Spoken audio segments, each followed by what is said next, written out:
Ang kwentong ito ay hango sa totoong buhay. Mula ito sa isa nating kabayan na itago na lang natin sa pangalang Mang Martino.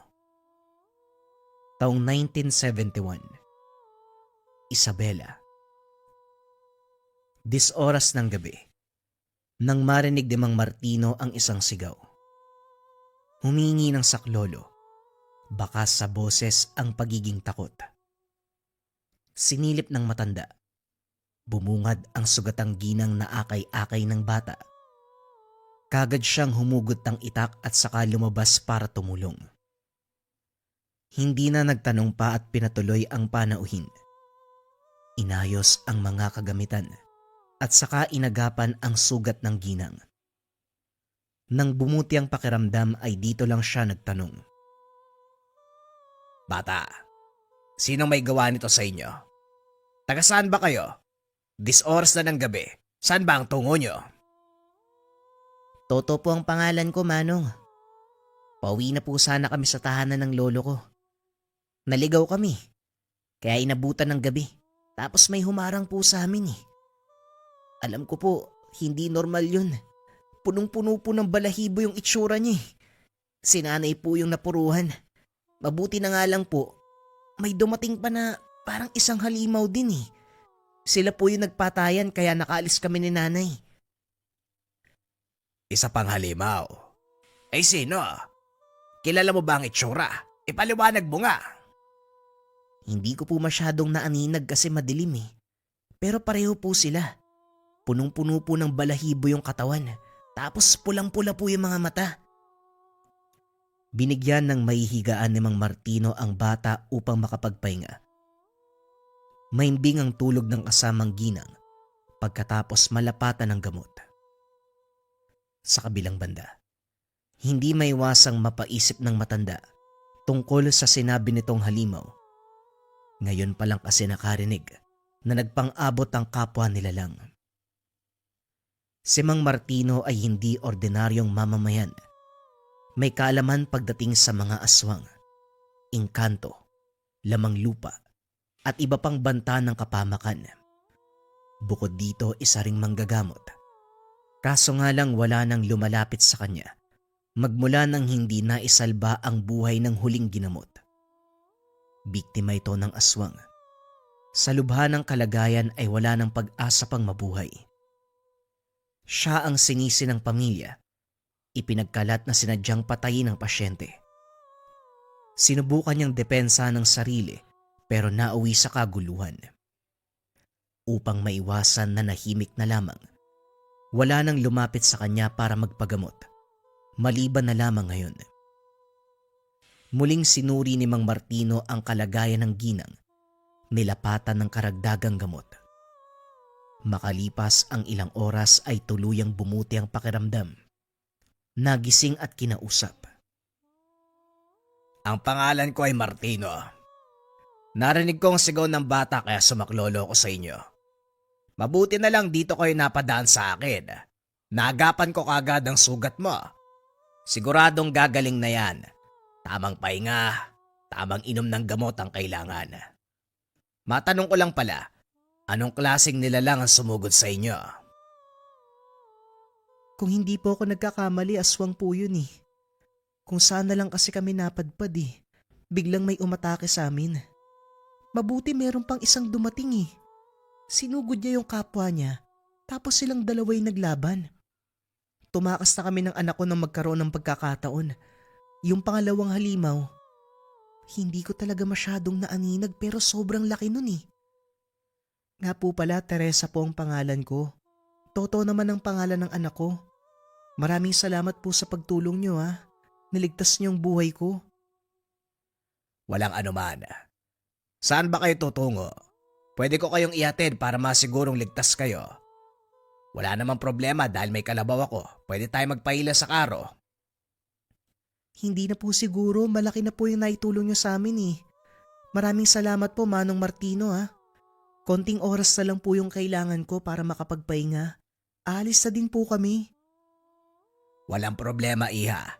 May pagkain dito at meron ding maiinom. Pagtiyagaan nyo na lamang. Yun lang talaga ang meron ako eh. Habang nagpapahinga ang mag-ina, sumaglit si Mang Martino sa kagubatan upang manguha ng mga halamang gamot. Sa hindi inaasahang pagkakataon, bumungad ang mortal na kaaway, si Mang Densyong. Tignan mo nga naman ang pagkakataon, oo. Akala ko pa naman, yung hinahanap ko na matatagpuan ko. Kaaway ko pala. Wala nang nagpapagamot sa'yo. Bakit kumukuha ka pa ng halamang gamot? O baka naman yan ang kinakain mo kasi wala ka ng pambili ng matinong pagkain. Kung sabagay, wala ka na kinikita. Ano bang pakialam mo? Tumanda ka na pero pakialamero ka pa rin. Kung may hinahanap ka, dumiretso ka, huwag ka nang huminto. Naalibadbaran ako sa itsura mo. Ang sabihin mo, ayaw mo ko nakakaharap dahil nahihiya ka sa sarili mo. Bakit mo kasi pinatay yung pasyente mo? Ito katuloy, kaawa-awa. Walang nagpapagamot, walang nagtitiwala. Kung nadala ko lang yung itak ko, siguradong may mapupugutan ako ng liig. Umalis ka na nga, baka mademonyo ko maging totoo pa yung sinabi ko. Nagpipigil ka pa. O siya, sige. May mahalaga pa akong gagawin kaya papalampasin ko to. Sa susunod din na. Tandaan mo yan. Ibinalik ng Mang Martino ang pansin sa paunguhan ng halamang gamot. Nang mapuno ang dala, bumalik na ng tahanan. Pagdating ay wala na siyang nabutan. Nakalis na ang mag-ina at hindi man lang nagpaalam. Naintindihan kagad ng matanda kung bakit. Dahil mula sa kalayuan, nakita niya ang mga kababaryo na naninira sa kanya. Siguradong kinausap ang mag-ina, kaya natakot sa kanya. Hindi na lamang pinansin ng mga ito. Pagsapit ng hapon nagulat si Mang Martino nang bumalik ang batang si Toto. May dalang pasalubong sa kanya. Pinatuyong mga buto ng kalabasa. Bakit ka nandito, Toto? Akala ko ba nakalis na kayo ng nanay mo? May naiwan ka bang gamit?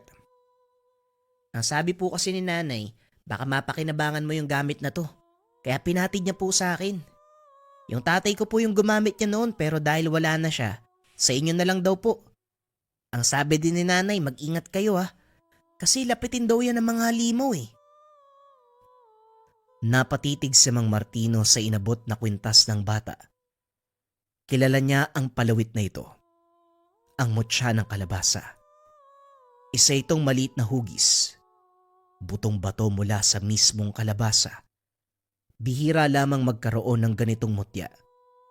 Hindi niya maintindihan kung bakit ipinagkaloob ng bata sa kanya. Teka, sandali nga. Kanino ba talaga galing to? Paano ka nagkaroon ng ganito? Sino ka ba talaga? Anong meron sa inyo ng nanay mo? Yung tatay ko po kasi manunugis yun dati.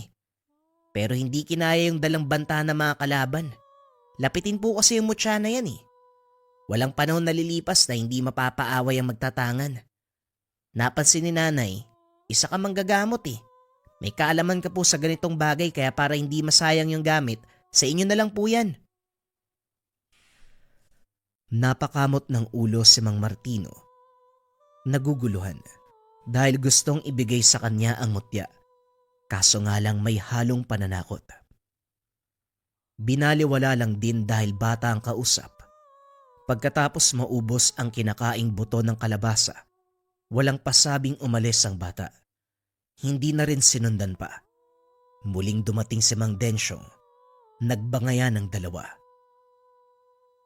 Naligaw ka yata dito, Densyong. Doon sa kabilang daan patungo sa inyo. Bakit ka nandito sa pamamahay ko? Wala akong panahon para makipagsagutan sa kagaya mo kaya umalis ka na. Martino, nabalitaan ko may tinulungan kang mag-ina.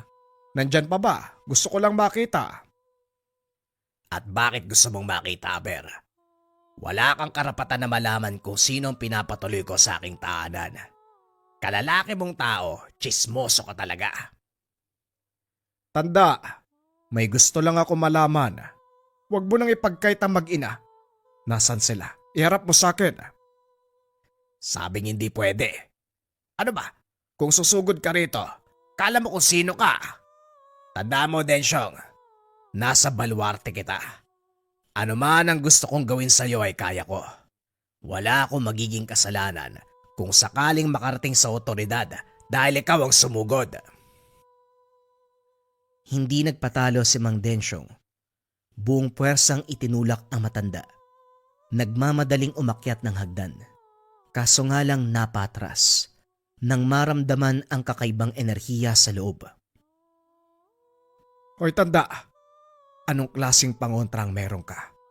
Bakit nahihirapan akong pumasok sa tahanan mo? Wika ni Mang Densyong habang hinahagod ng braso.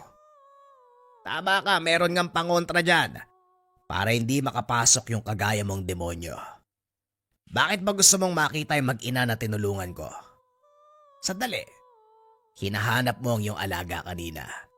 Ibig sabihin, may kasamaan na naman itong ginawa. Aba, alam ko na. Yung alaga mo ang sinasabi ng mag-ina na sumalakay sa kanila. Hanggang ngayon pala, nag-aalaga ka pa rin ng mapanganib na nilalang. Hindi ka na nagtanda. Hindi pa ba sabat sa'yo ang ginawa ko dati? Gusto mo yatang ulitin ko eh. Walang kinalaman dito ang alaga ko. Sadyang may ginawa lang ang mag-ina na yan para galitin ako. Wala akong alam sa sinasabi mong pagsalakay. Malay ko ba? Kung wala sa loob ang mag-ina, aalis na ako. Hindi na kita i-istorbohin pa. Wika ni Mang Densyong. Nagmamadaling umalis sa lugar. Sa kilos nito ay nagduda si Mang Martino. Maraming taon na magmula nung naging usap-usapan ang katauhan ni Mang Densyong. Isa itong antingero noon, pero piniling talikuran ang tungkulin upang kumaliwa. Sinamba, pinaglingkuran ang nakilalang nilalang na ngayon ay tinatawag niyang alaga. Nakalaban nito ni Mang Martino noon, nagawang talunin, subalit na pag-alaman na muling nabuhay. Hindi nagkaroon ng pagkakataon na muling makarap dahil itinagong mabuti mula sa kanya. At isa pa, naging balakid din ng bali-balita laban kay Mang Martino na naging dahilan upang maging limitado ang kilos. Dahil bawat galaw, nakabantay ang mga mata ng kapitbahay kung ano-ano ang sinasabi sa kanya. Pagsapit ng gabi, sinuri ni Mang Martino ang mutsyang bigay ng bata. Aktibo ito, malakas ang bisa. Naisip ang nangyari kay Mang Densyong nang tinangkang pumasok ng tahanan. Hindi siya makapaniwala na ganun kalakas ang puwersa nito. Sa kabilang banda, napabuntong hininga ang matanda. Hindi kayang tanggapin ang ganitong klase ng gamit. Malaki ang respeto kapag ito ang pag-uusapan. Subalit ang basta na lamang tumanggap ay hindi naisip. Hindi pwedeng tanggihan ng anumang biyayang darating.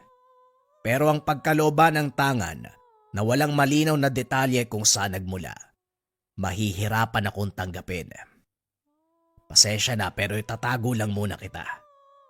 Sana bumalik si Toto at yung nanay niya para mapag-usapan namin ng maayos ang tungkol sa'yo. Matapos itong ilagay sa kahon ni Mang Martino, binalot pa ng tela upang masigurado. Sa sandaling talikuran para magtungo sa kabilang kwarto, biglang nahulog ang kahon. Lumabas ang mutya. Dali-dali niyang pinulot. Naramdaman na sobrang aktibo. Mainit ang mutya. Ilang sandali pa ay may bumangga sa pintuan. Nawasak ito. Maraming bakas ng kalmot sa iba't ibang bahagi ng dingding. Ito na yung sinabi ni Toto. Lapitin ang kung ano-anong nilalang ang mutya. Mapapalaban pa ako ng wala sa oras. Ay nako, masubok ka. Nakiramdam si Mang Martino. Lumabas ng tahanan bitbit ang patalim at sulo. Nilibot ang bakuran, maging ang likuran. Pero bakas lamang ang naabutan, mga kalmot sa dingding at lupa. Dumiretso ng tingin nang mapansin ang papalapit na figura ng tao. Nakahanda na sanang dumepensa sa pag-aakalang aatake, pero ibinaba ang patalim nang makilala kung sino. Walang iba kung hindi si Toto. Toto, anong ginagawa mo rito? Halika nga. Delikado sa paligid. Itong batang to.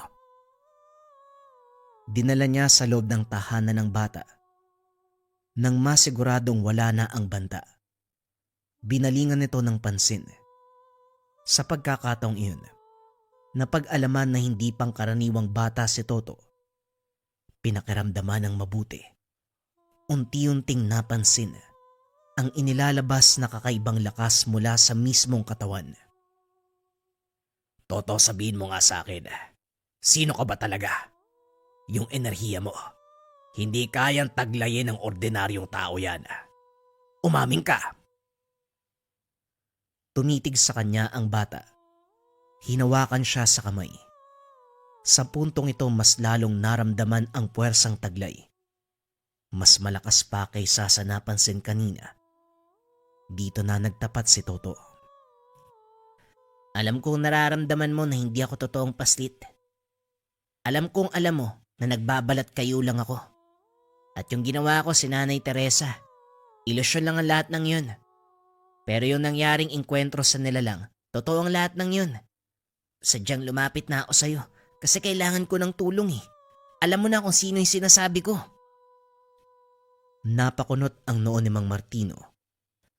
Wala siyang ibang naisip kung hindi si Mang Densyong dahil ito lang ang kakilala na may posibleng kinalaman sa aswang. Teka, sandali lang, isa-isa lang.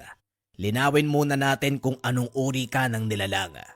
At saka bakit kailangan niyo magpanggap ni Teresa? Sinusubok mo ba ako? Isa akong uri ng engkanto na walang aktwal na hubog. Nagkakaroon lamang ko nung nais kong gayahin. At tama ka, sinusubukan kita. Kagaya na rin ng aking inaasahan, hindi ka pumipili ng tutulungan.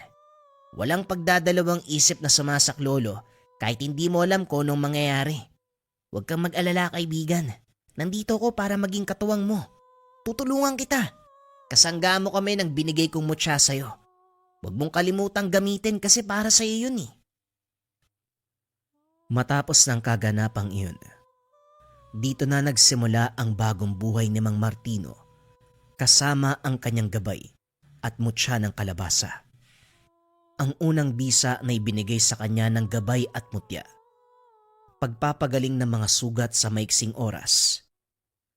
Unti-unting bumalik ang tiwala ng mga tao kay Mang Martino nang pakitaan ng kahusayan sa panggagamot.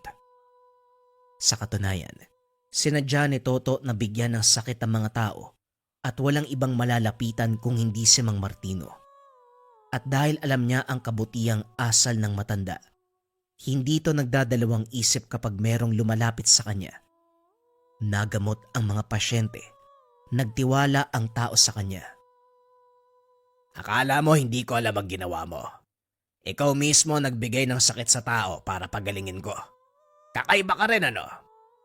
Kailangan pa bang gawin ng ganitong bagay?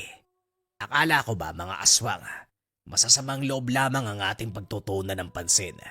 Bakit kailangan mo paggawin ng bagay na yan? Bilang gabay mo, tungkulin ko rin na ayusin ang buhay mo. Sinisiraan ka ng mga tao sa paligid mo eh. Kaya responsibilidad kong gumawa ng paraan para magbago yung pakikitungo nila sa'yo. O yan nagawa ko na yung parte ko. Gawin mo yung sa'yo. Gamutin mo lahat ng nangangailangan ng tulong. Napailing na lamang si Mang Martino. Pagkatapos ng pag-uusap, inatupag ang nag-aantay na mga pasyente. Ang karamdaman ng bawat isa ay nalulunasan. Hindi lang dahil likas na mahusay na manggagamot o sa bisa ng mutya. Dahil na rin sa tulong ng gabay na si Toto.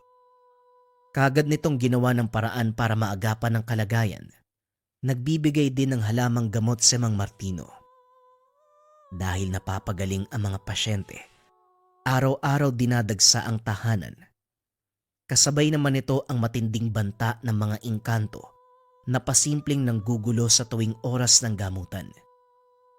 Paminsan nakakalusot ang mga ito. Nagagawang sumapi sa katawan ng pasyente Kung hindi lang mabusisi sa pagsuri si Mang Martino, hindi ito mapapansin.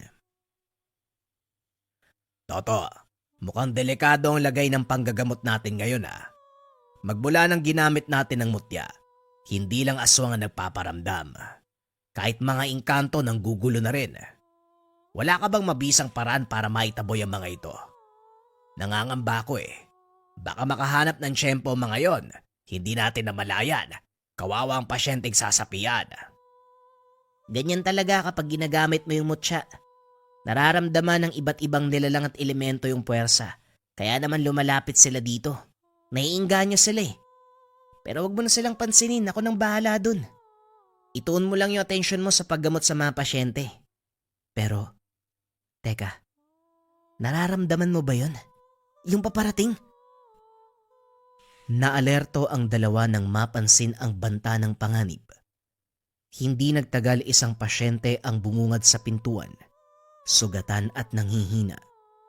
Tinulungan nito ni Mang Martino at ginamot. Samantalang si Toto naman ang lumabas upang sundan ang samyo ng aswang. Habang inaagapan ang sugatang pasyente, unti-unting napansin ni Mang Martino mas lalong bumibigat ang presensya sa paligid. Naramdaman niya na nanggagaling ito sa mismong taong ginagamot. At dahil nakapikit ito, dahan-dahang kinuha ang tangan at patalim. Sino ka? Bakit ka sumapi sa katawan ng taong to?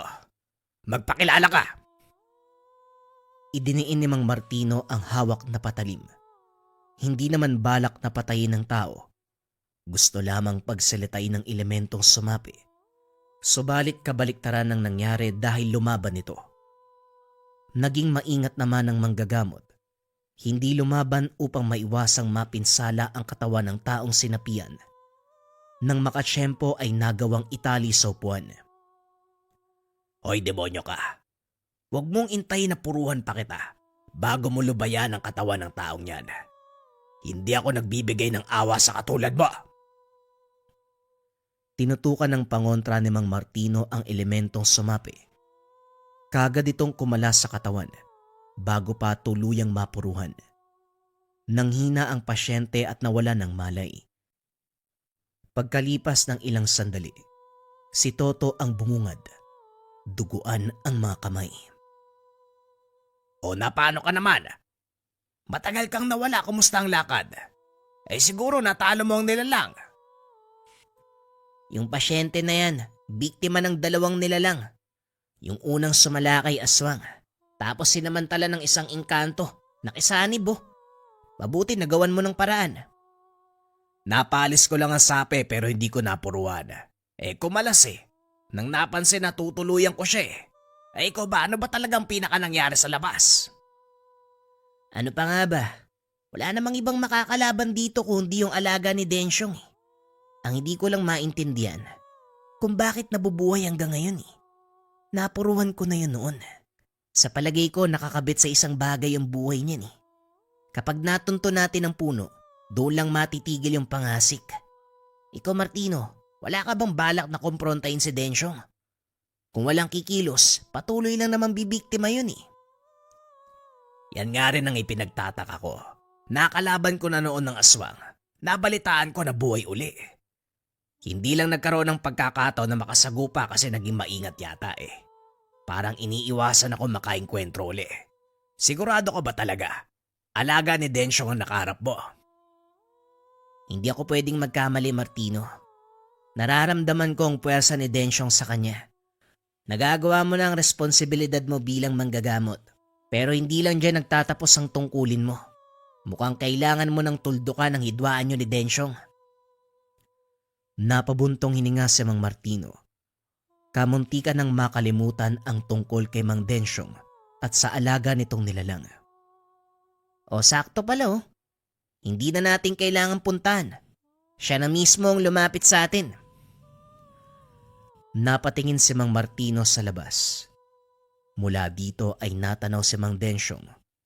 May dalang itak sa magkabilang kamay. Galit na galit. Si Toto ang naunang lumabas upang harangin ito. Aba bata, umalis ka dyan Kung ayaw mong ikaw ang una kong tagain, nasaan si Martino? Siya lang ang gusto kong makausap. Irap mo sa akin yung amain mo. Hindi ko siya amain. Siya ang ginagabayan ko. Isang pagkakamali ang pagpunta mo rito. Isang hakbang pa. Siguradong may kalalagyan ka. Kung makapagsalita ka, para mas matanda ka kumpara sa akin Hoy paslit, huwag kang haharang-harang. Baka hindi kita matansya. Martino, lumabas ka dyan. Huwag kang duwag, nagtatago ka sa bata. Hindi ako tumatanggap ng bisita kapag ganitong oras ng gabi. Ano ba ang pinunta mo rito? May dala ka pang itak? Tugon ni Mang Martino. Lumabas upang harapin si Mang Densyong. Walang yakang hayop ka. Ilang ulit mo nang ginawa ito sa alaga ko. Nasa bahay siya, malubha ang sugat. Nandito ako para gumanti para sa kanya. Walang ibang lalapastangan sa alaga ko kung hindi ikaw lang, dahil tayo lang naman ang magkaaway. Ganun ba? Mas mabuti na rin nandito ka para hindi na ako magpunta sa inyo. Sabihin mo nga sa akin, anong uri ba ng nilalang ang alaga mo? Ilang beses na siyang napuruan pero hindi namamatay. Sa una naming inkwentro, nalagutan ng hininga Paanong nabuhay uli?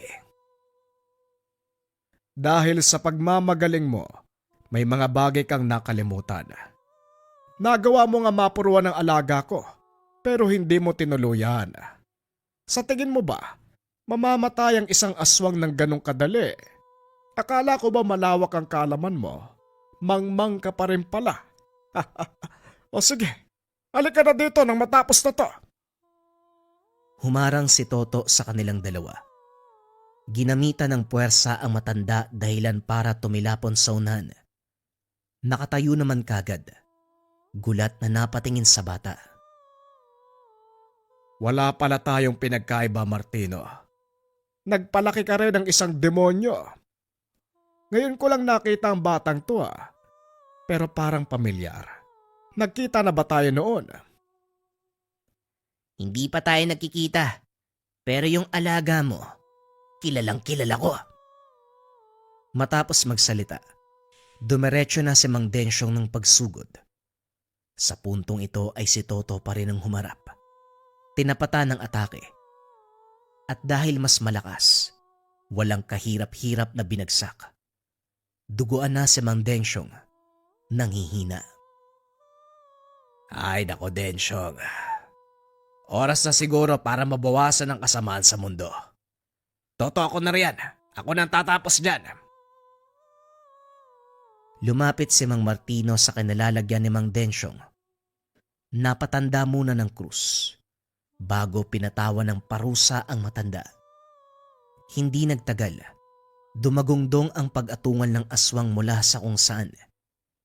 Ilang sandali pa ang lumitaw ang alaga ni Mang Densyong. Sa kabila ng natamong sugat sa katawan, mabangis at patuloy pa rin ang pag-angil, walang tigil sa pagsugod. Si Toto ang unang humarap, sinabayan ng atake. Napuruhan pero walang senyales ng kamatayan. Sa puntong ito ay nakaisip si Mang Martino. Hinugot niya ang patalim at saka sinaksak si Mang Densyong. Ilang sandali pa unti-unting nalagutan ng hininga. Kasabay nito, ang dahan-dahang pagbagsak ng nilalang. Sa pamamaraang yan, napagtanto ni Mang Martino, magkaduktong ang buhay ng dalawa. Magaling ang ginawa mo dahil magkaduktong ang buhay ng dalawa. Ngayong tinuluyan mo si Mang Densyong, wala na rin ang alaga niya. Sinusunod ko lang ang gabay ng mutya.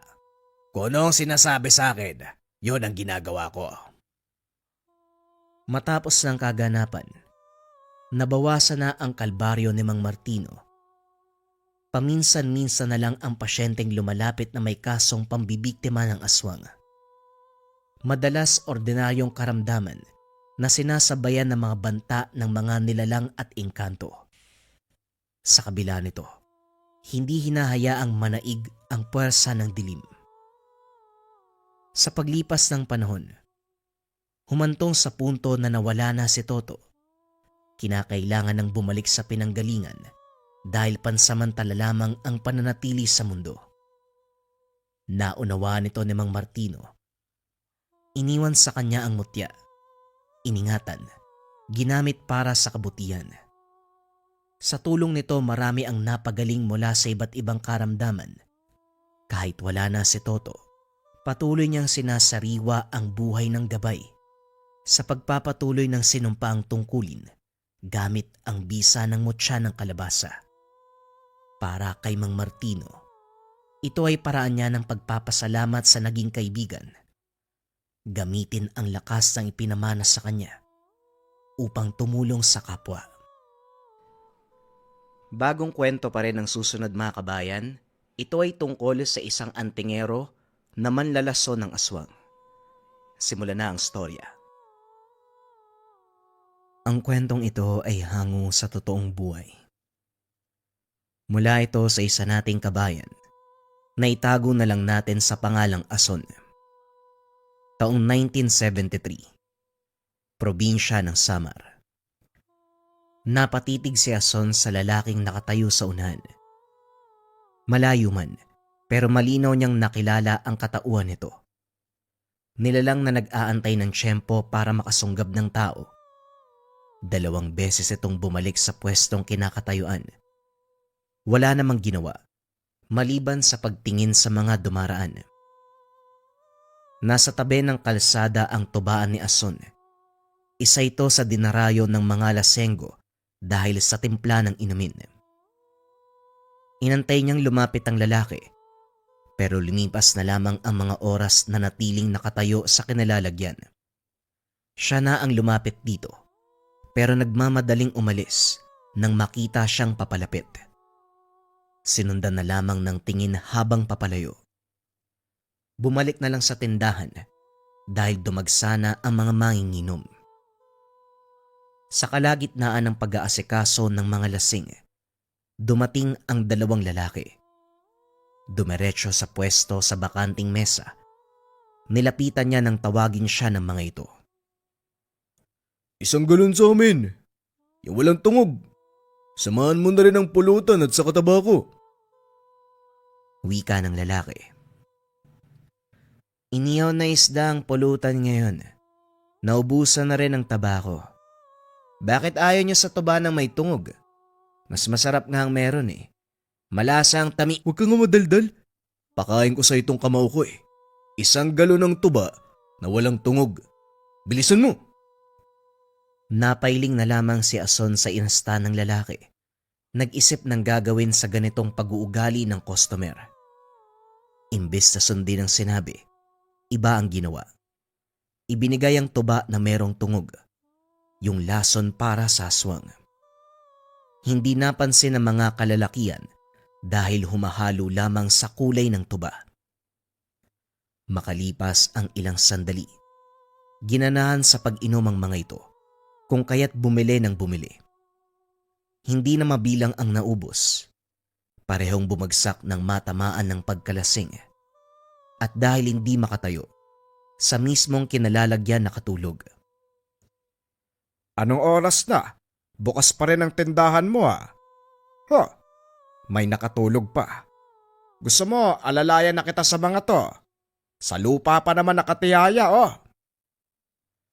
Wika ni Mang Manuel. Kakagaling lang nito sa pangingisda. Napadaan sa tindahan. Hindi na po kailangan. Gigising na rin ang mga yan. Magsasara din po ako mamaya eh. Lilinisin ko lang yung mga kalat. Dumiretso na po kayo, Mang Manuel. Nagbabadya po malakas na ulan, no? Malayo pa ang uuwian nyo. Ayun na nga eh. O sige, lalakad na ako ha. Sigurado ka ba hindi ka magpapatulong dito sa mga lasing? Hindi na ho, magigising din yan sila. Ingat ho kayo sa pag-uwi. Nang maglalakad ang matanda, dali-daling sinara ni Ason ang tindahan. Pagkatapos ay binalingan ang 2 lasing. Kinarga sa karo, siya mismo nagila patungo sa kabundukan. Itinambak ang mga ito sa tabi at saka sinuri. iniwanan na rin nang hindi makitaan ng senyales ng buhay. Si Ason na hindi lamang nagmamay-ari ng tubaan, isa siyang manunugis ng aswang. Naiiba lang ang pamamaraan dahil dinadaan sa inumin. Isa siyang antingero na manlalason. Ang gamit ni Ason, tungog na nilagyan ng orasyon, hinaluan ng pangmalakasang kasangkapang pangontra sa aswang. Ito ang pamamaraan ni Ason sa pagtugis sa mga nilalang. Paminsan, napapansin niya na may umaaligid sa tindahan. Bata, binata, at kahit matatanda. Walang malinaw na sagot kung bakit, pero iisa lamang ang nasa isip ni Ason. Siya ang punterya ng mga ito. Hindi lang makalapit dahil dagsaan ng mga tao sa tubaan. Kung lalabas naman ay sa niyogan lamang nagpupunta. Marami pang nakabantay na aso. Hirap pa ring malapitan dahil sa isang tahol, magsusunuran ang lahat. Dakong hapon, nang magtungo sa niyogan si Ason upang masuri ang mga lalagyan. Maging ang nasa taas ng mga puno ay tinignan na rin. Habang isinasalin ang galon para matimplahan, naagaw ang kanyang pansin nang magsimulang tumahol ang mga aso. Lahat ng mga ito nakatingin sa iisang direksyon. Sinulyapan lang at umaktong walang pakialam upang manatili sa kanilalagyan ang kung sino mang nakamanman. Pasimpleng sinita ang mga alaga. Tumahimik naman. Binuhat na rin ni Ason ang naglalakiyang galon at umalis sa lugar. Pero ang totoo, umikot para puntahan ang kinakaulan ng mga aso. Mula sa likuran sa siksikan ng mga puno, nakita ang pamilyar na binata. Ito ang madalas na nakikitang nakamasid sa tindahan. Pasilip-silip ito, pero natigilan ng magpakita si Ason. Bumukas kagad ang takot sa mukha ng lalaki.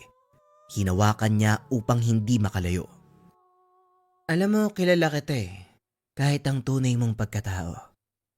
Ano bang sadya mo sa akin? Ilang beses ka nang nagmamanman sa tubaan. Pati ba naman dito sa niyogan? Sino ka ba? Magsalita ka kung ayaw mong may masamang mangyari sa'yo. Matagal bago nakapagsalita ang binata. Nanginginig na nakatayo.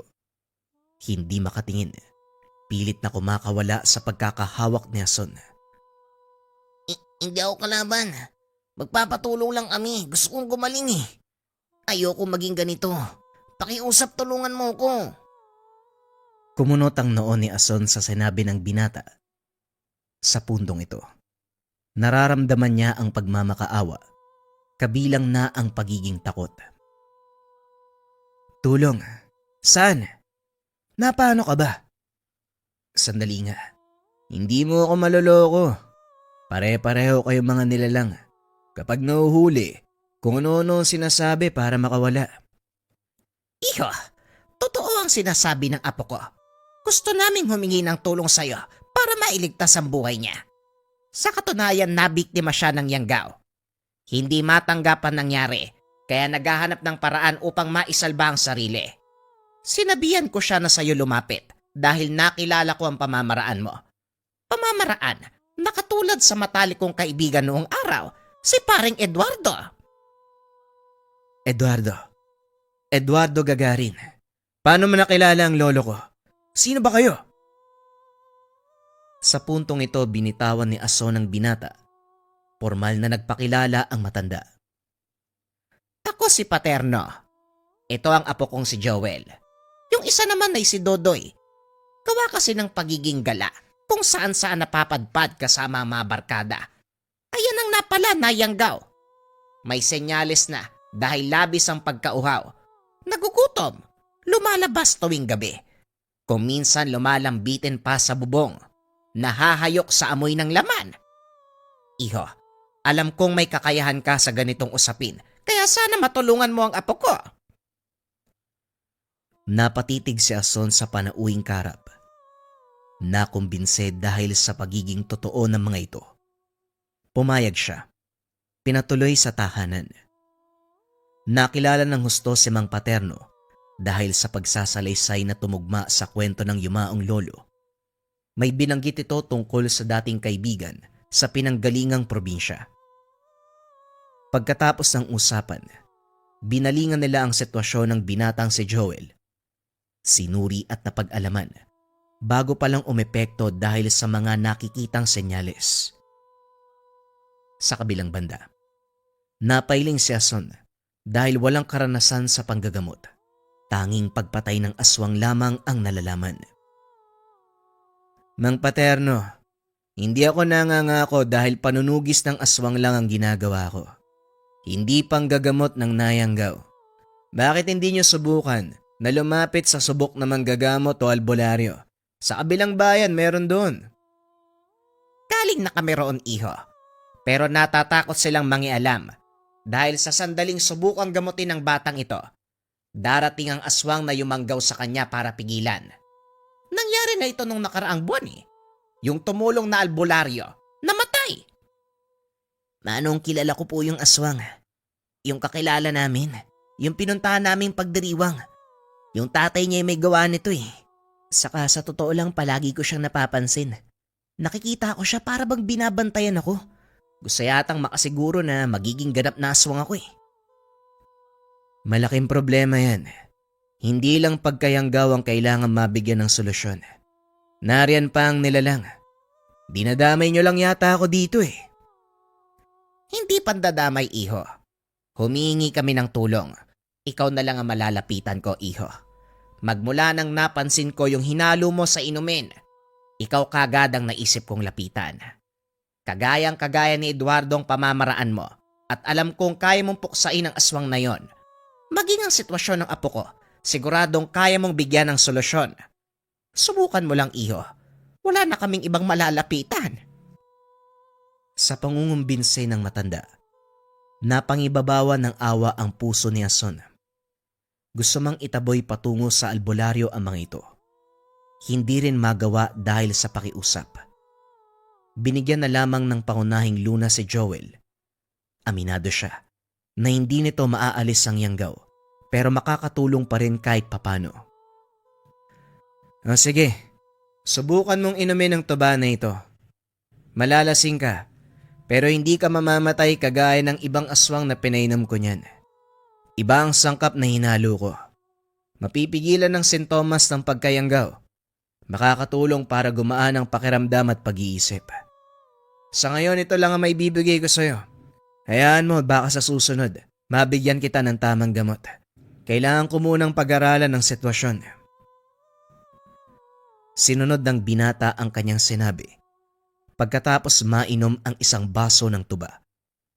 Nakatulog ito dahil sa epekto ng inilapat na gamot. Lumipas ang ilang sandali. Napansin ni Ason, nagbabago ang samyo ng hangin. Nagiging maalinsangan ang buong lugar. Ito na ang sinasabi ko, iho. Ngayong binigyan mo ng gamot ng apo ko, siguradong merong magpaparamdam. Yan ang yumanggaw sa kanya. Hindi ako pwedeng magkamali. Wika ni Mang Paterno. Niyakap na rin ang isa pang batang apo upang maprotektahan sa banta ng nilalang. Kinuha ni Ason ang gulok. Sa haba at talim nito, minsan kusang umaatras ang napapagawing nilalang. Hindi rin nakalimutang magbitbit ng tungog, yung may nakahalong lason. Lumabas si Ason at hinanap ang pinagmumula ng samyo. Kalaunan lumitaw ang aswang. Ginawaran siya ng kalmot sa muka. Sa sobrang bilis ng kilos hindi nakailag. Nang hahanapin na ang aswang ay bigla itong naglaho sa lugar. Ayos ka rin eh. Aatake tapos magtatago ka. Total nandito ka na. Bakit hindi ka magpakita ng maayos? Nang magkaharap tayo ng patas. Alam kong ang binatang niyanggaw mo ang sadya mo rito. Ayaw mong magamot para maging ganap na kalahi nyo. Kaso nga lang sa pagkakataong ito ako makakalaban mo. Lumabas ka dyan. Harapin mo ko. Lumabas ang nilalang. Muling nangalmot at naglaho sa dilim. Paulit-ulit itong nangyari. Pero sa huling pagkakataon nakatsyempo ang manunugis. Isinaboy sa mukha ng nilalang ang bitbit na tungog. Maririnig ang malakas sa pag-angil. Kagad lumisan sa lugar. Hindi na nasundan ni Ason dahil marami na ring natamong pinsala. Dahil hirap, si Mang Paterno ang nagbigay ng unang lunas. Ginabayan niya upang tama ang magawa. Mabuti at nasabuyan mo ng pangontra. Kung hindi, malaki ang tsansang matulad ka sa albularyong nilapitan namin. Kaya wala nang tumatanggap eh. Pare-pareho sila ng sinasapit kapag tinutulungan si Joel. Ay nako, parang ginanahan ako makipaglaban sa aswang na yun. Hindi ko pa naranasan makipagbuno ng pisikal sa isang nilalang. Idinadaan ko kasi sa lason eh. Baka sa pagkakataong ito, kailangan ko nang gumamit ng dahas. Iho, kung kaya mong patayin ng walang pisikal na laban, mas mabuti yun siguro. Manong, kayo na mismo nagsabi. Wala nang ibang makakatulong sa inyo kung hindi ako lang. Wala na rin ako ibang pagpipilian kung hindi tanggapin ang kapalaran. Ano man ang mangyari, kailangan kong mapatay ang aswang. Kahit papaano naman, tumatalab sa kanya yung lason ko eh. Sa puntong ito, tuluyang nabuo ang pagpapasya na tulungan si Joel. Kinabukasan inasikaso ang pasyente. Hindi nagpakita ng sintomas pero pinainom pa rin ng lunas upang makasigurado. Sinabihan na rin si Mang Paterno ng mga nararapat gawin kung sakaling sumpukin ng binata. Maging ang nakababatang kapatid. Itinuro ang daan patungo sa tindahan para matawag siya kung lalala ang sitwasyon. Buong araw abala si Ason at pagsapit ng gabi muling napansin ang pamilyar na amoy. Ilang sandali pa, nagpaparamdam sa hangin ng samyu ng nilalang. Inantay niyang lumapit pero hindi nangyari. Pagkalipas ng mga oras, bumungad si Mang Manuel kasama ang isa pang matanda. Pumwesto ang mga ito. Kagad humingi ng galon ng tuba. Wala namang problema kay Mang Manuel. Ang tanging binabantayan ni Ason ay ang kasama nito na hindi makatingin. Panay pa ang pag-iwas sa tuwing lalapitan. Pare, masarap ang tuba dito, kaya lumaklak ka ng lumaklak. Mura lang naman ang sigil niyon kasi kakilala ko. Tapos suki na rin. Ason, dagdagan mo pa nga kami dito. Dabihan mo ng tungog para masarap. Kagad nagbigay ng tagi-isang baso ng tuba si Ason. Sa bawat baso magkaiba ang inilagay na tungog. May halo ang inabot sa matanda. Sila na lamang ang naiwang customer. Makalipas ang ilang sandali. Parehong bumagsak gawa ng kalasingan. Dali-dali na ring nagsara ng tindahan. Kinarga ang kasama ni Mang Manuel patungo sa kabundukan. Iniwan na wala ng buhay. Pagbalik sa tahanan, bumungad ang pamilyar na presensya.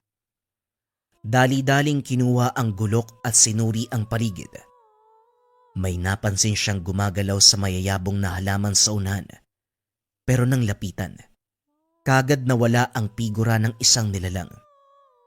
Nagintay ng ilang sandali pero hindi na nagparamdam. Pumasok na lamang ng tahanan upang matignan ang kalagayan ni Mang Paterno.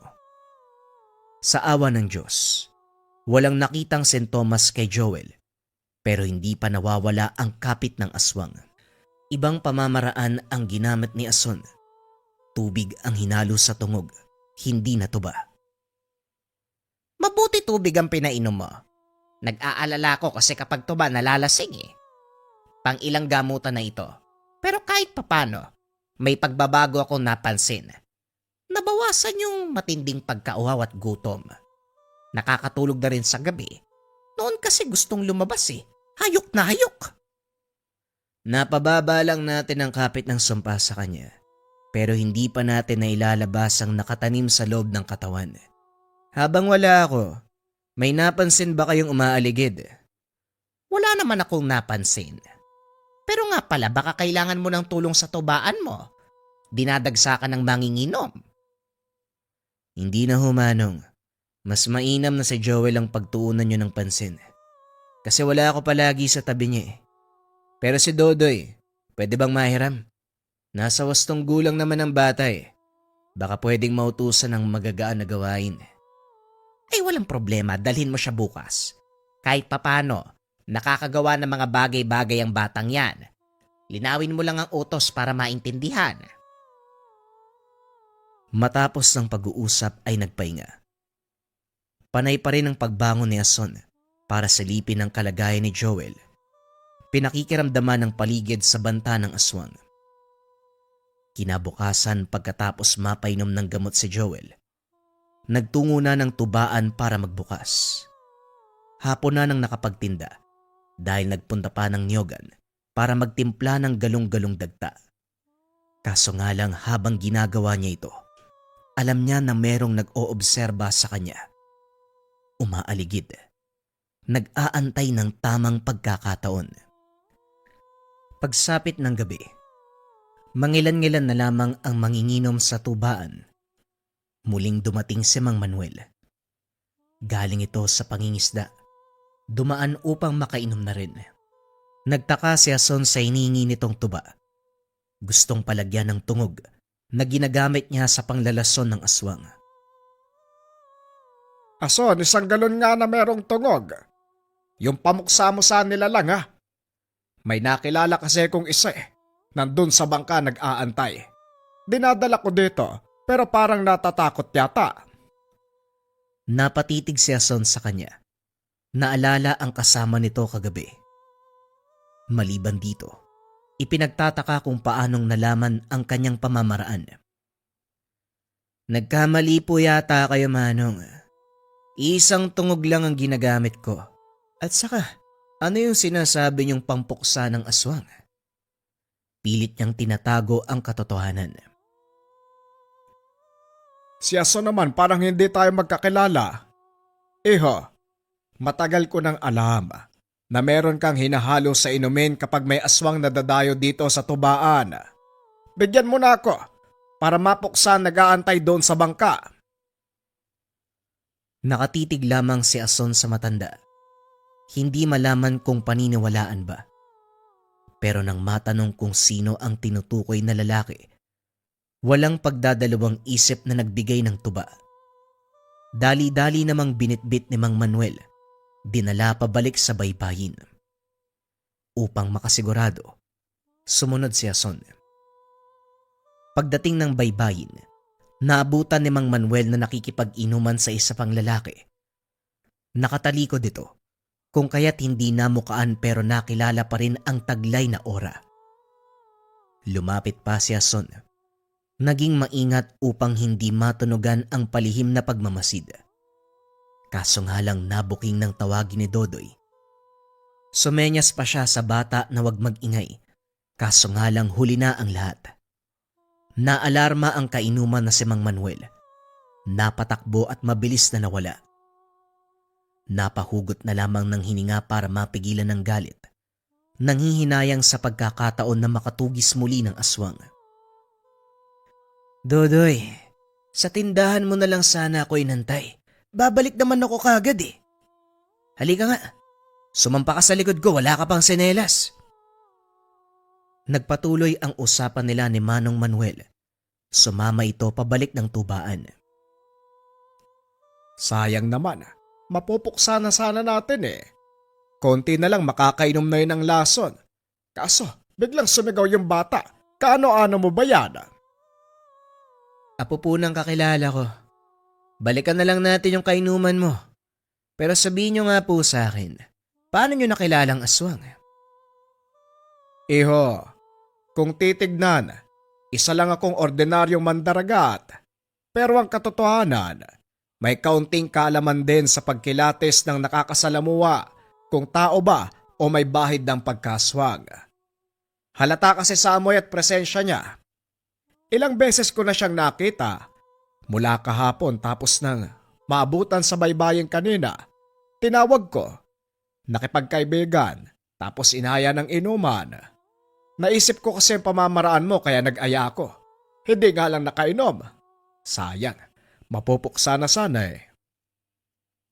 Paano niyo po nalaman ang pamamaraan ko? Pumupuslit ka po ba sa tindahan? Ay naku, hindi ha. Narinig ko ang pag-uusap ng isang matanda at isang binata. Hinahanap ka nila eh. Ako pa nga nagturo ng tindahan mo. Tapos nabanggit nila na may pamamaraan kang nakakatulog. Ito yung pagpuksa ng mga nilalag. Wala naman akong ibang naisip na ginagawa mo kung hindi dito lang sa tubaan. Hanggang sa may dinala kong aswag na nakasalubong ko lang din eh. Kitang-kita kita, may hinalo ka sa inumin. Kakaiba kumpara sa binigay mo sa akin. Tapos pagkagising ko, wala nang kainuman. Narinig ko na lang sa kumpare kong magkakahoy. May natagpuan na katawan ng nilalang sa kabundukan. Napabuntong hininga si Ason. Sinisisi ang sarili sa pagiging pabaya. Hindi niya gustong may makaalam ng kanyang proseso. Huwag kang mag-alala, ililihim ko naman yan eh. Kung gusto mo, ako na ang bahalang magdala ng may mga lahi dito sa tubaan. May napapagawi naman dito sa lugar natin. Tapos yung iba, nadadaan sa simpleng salita eh. Nga pala, baka sakaling bumalik yung aswang doon sa baybayin o baka pumunta dito. Madali mong makikilala dahil may peklat sa muka. Kalating muka talaga, parang bagong sugat sa pagkapaso eh. Malaking tao, patangkad, mararamdaman mo kagad na merong kakaiba sa kanya. Sa sinabi ng matanda, naalala ni Ason ang nakaengkwentrong aswang nung unang gabi na ginamot niya si Joel. Nasabuyan niya ng pangontra sa muka ang nilalang. Dito na naalarma si Ason. Naalala ang pamilya ni Mang Paterno. Siguradong manggagambala na ang nilalang. Dali-dali siyang umuwi ng bahay. Hindi nga nagkamali sa inakala. Tama ang pagdating mo. May nagpaparamdam dito sa bahay eh. Nandun sa likod. Puntaan mo! Hinarap ni Ason ang nilalang. Malaki ang hubog kumpara sa kanya. Nanlilisik ang mga mata. Nakalabas ang matutulis na pangil. Walang humpay sa pagtulo ang laway. Mahaba ang mga kuko. Umaalingasaw sa paligid ang nakakasulasok na amoy. Napansin ni Ason ang reaksyon ni Joel nang makita ang nilalang. Takot na takot ang binata, kaya naman hinanda niya na ang gulok. Oh, parang umaatras ka. Mas malaki ka kumpara sa gulok na ito. Anong kinakatakot mo? Talagang ayaw mong magpaawat. Bumalik ka pa dito para sa bibiktimahin mo. Nakulangan ka ba sa paso mo? Umangil lang malakas ang aswang. Sumugod pero hindi sa kanya. Dumiretso sa tahanan. Binangga ang pintuan na kagad bumigay dahil gawa lang sa kawayan. Natamaan ng kalmot si Joel. Bubuhati na sana, kaso nga lang tinamaan siya ng taga ni Ason sa dibdib. Sasabuyan na sana ng tungog ni Ason, kaso nga lang nabitawan ng gumante ang aswang. Napuruhan si Ason sa tagiliran, gawa ng pagbaon ng kuko. Napigilan naman ang tangkang pagkalmot sa muka nang maiharang ang braso. Sa puntong ito, hirap siyang makabawi dahil dinaganan ng nilalang. Dito na naglakas ng loob na tumulong si Mang Paterno.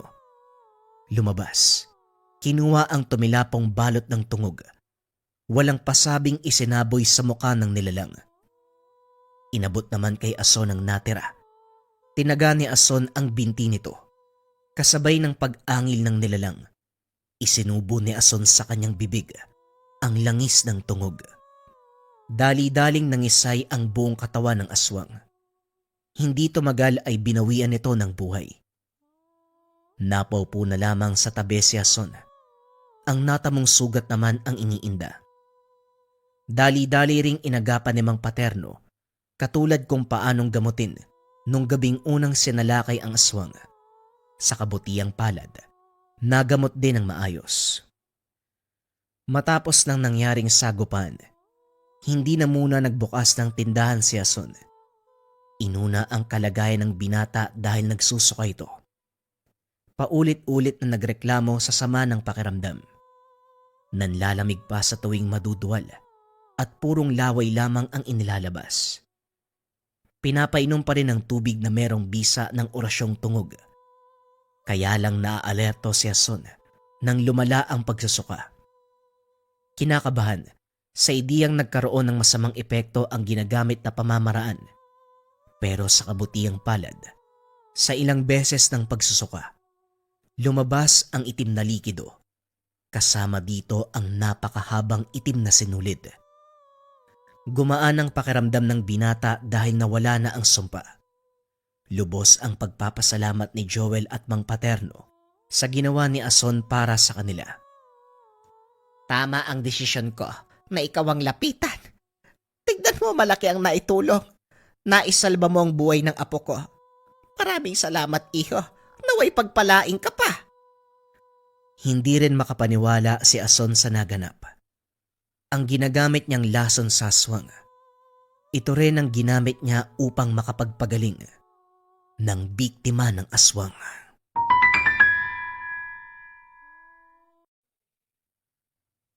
Ang kwentong ito ay hango sa totoong buhay.